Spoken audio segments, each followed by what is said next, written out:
Hola, buenas tardes.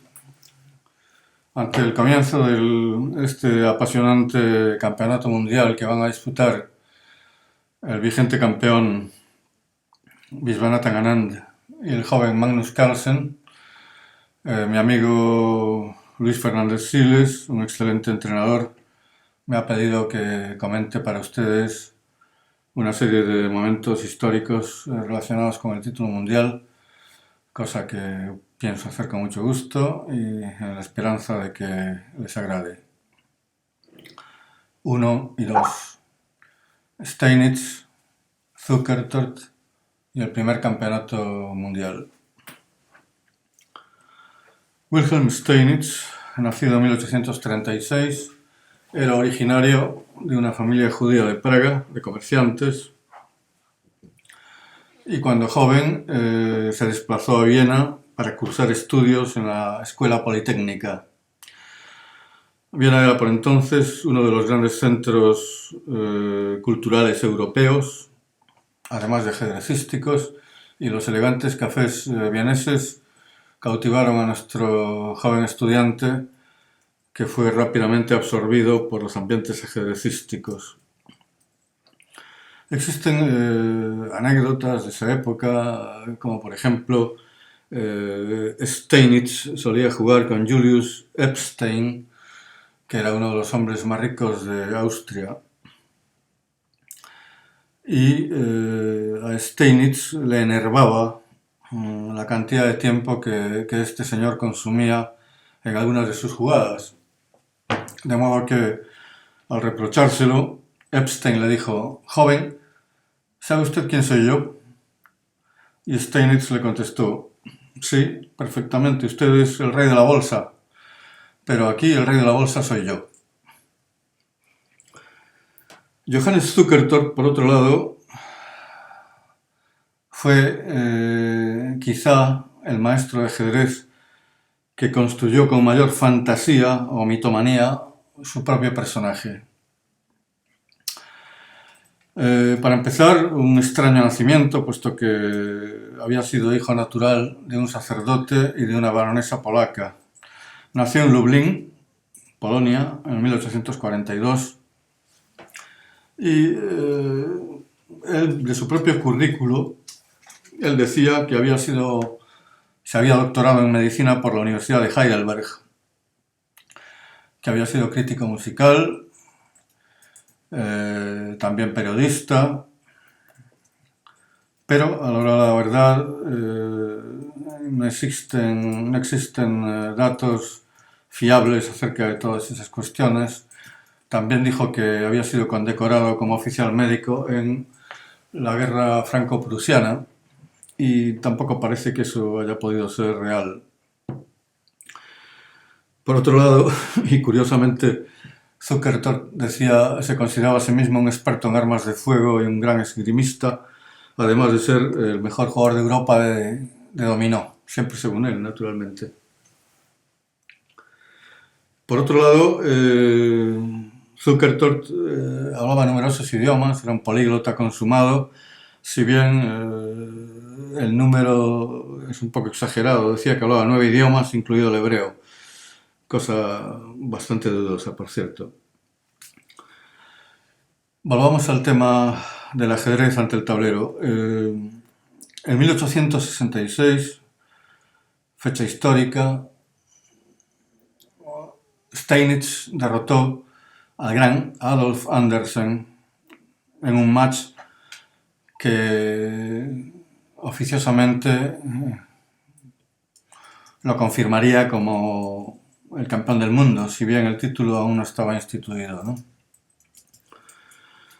Por esa época, Steinitz jugaba como la mayoría de sus colegas, con ataques a ultranza, sin tener en cuenta sus posibilidades ni los del rival, y por supuesto un desprecio absoluto por temas como debilidades y demás características técnicas de la posición. Pero en su cabeza se estaba gestando una revolución estratégica. De pronto, detalles que hasta entonces parecían insignificantes, como peones aislados, peones doblados, casillas débiles, cobraban una importancia significativa. Concentración de piezas en un sector, por ejemplo, piezas sobrecargadas, en fin, conceptos todos que más tarde influirían enormemente en jugadores como Taras Chininzovic. Steinitz se declaraba enemigo acérrimo de los gambitos y se convirtió en un brillante maestro de la defensa. Condenaba los ataques precipitados o infundados, es decir, cuando el atacante no disponía de una ventaja posicional satisfactoria o piezas mejor desarrolladas. Naturalmente, y dado el estado del pensamiento ajedrecístico de aquella hora, a sus coetáneos todo esto les parecía tremendamente árido e incluso exagerado.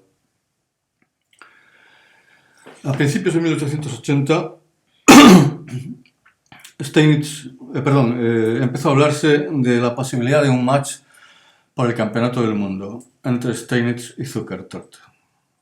Steinitz, que se consideraba el campeón, sobradamente el mejor, la duda le parecía hasta ofensiva, pero lo cierto es que tenía una gran habilidad para crearse enemigos.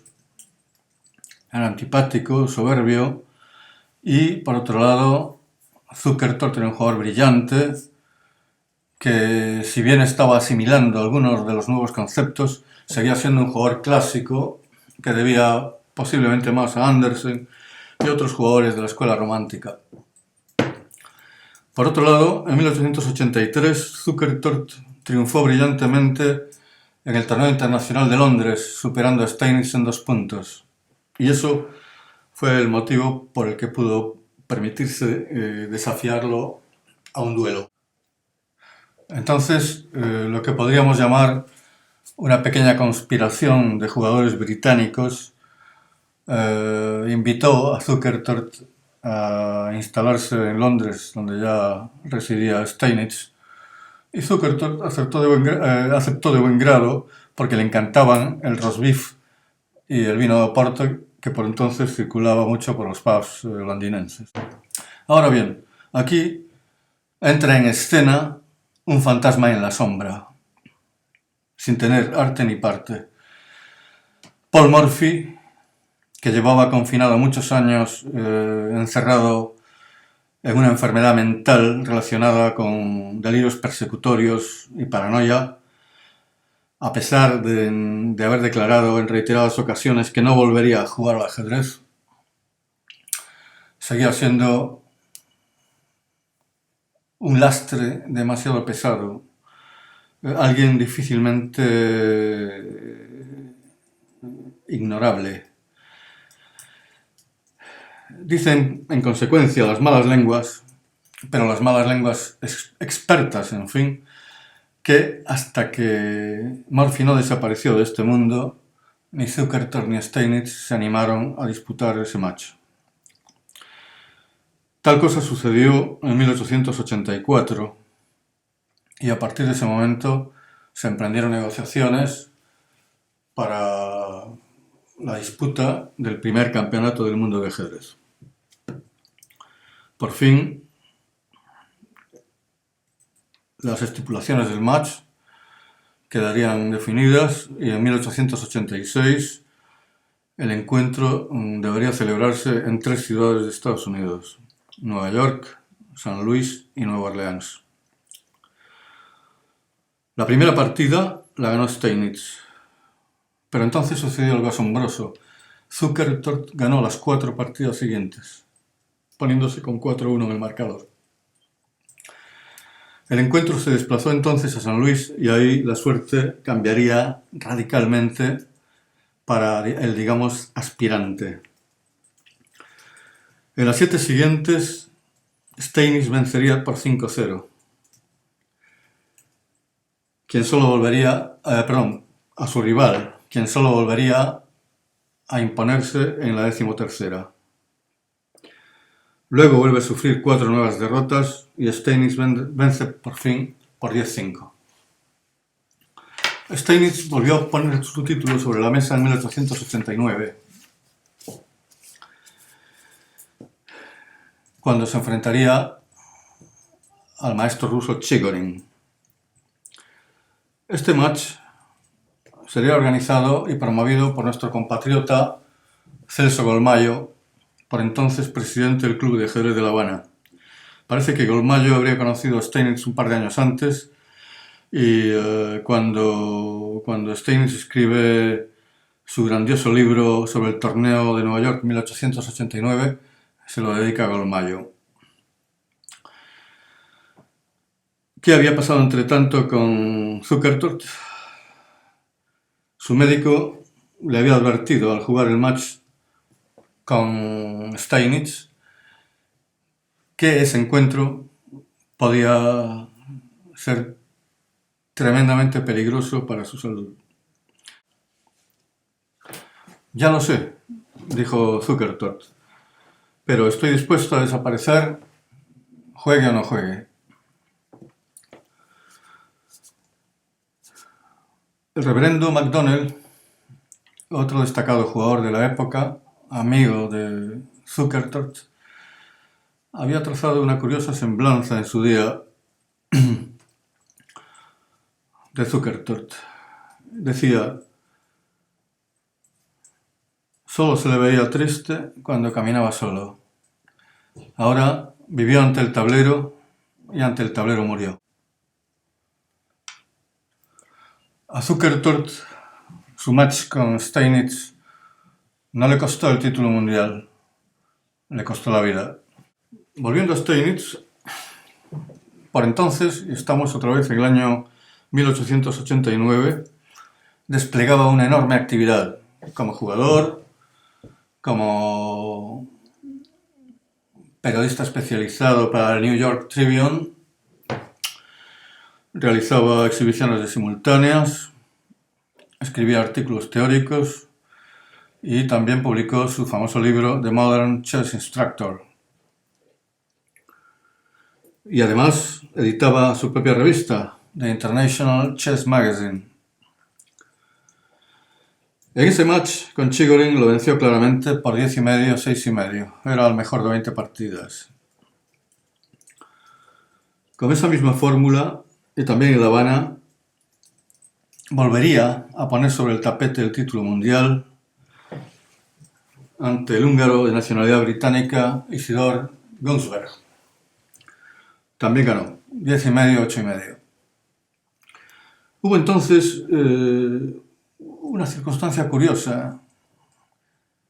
Chigorin y Steinitz se pusieron de acuerdo para disputar 2 partidas por telégrafo, en lo que vendría a ser una especie de debate teórico.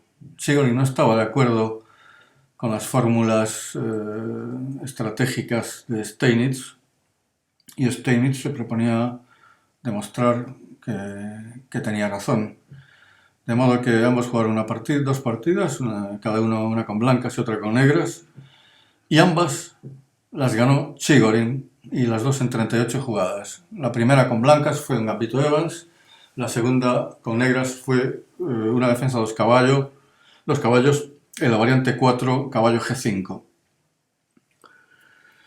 En 1892, un nuevo match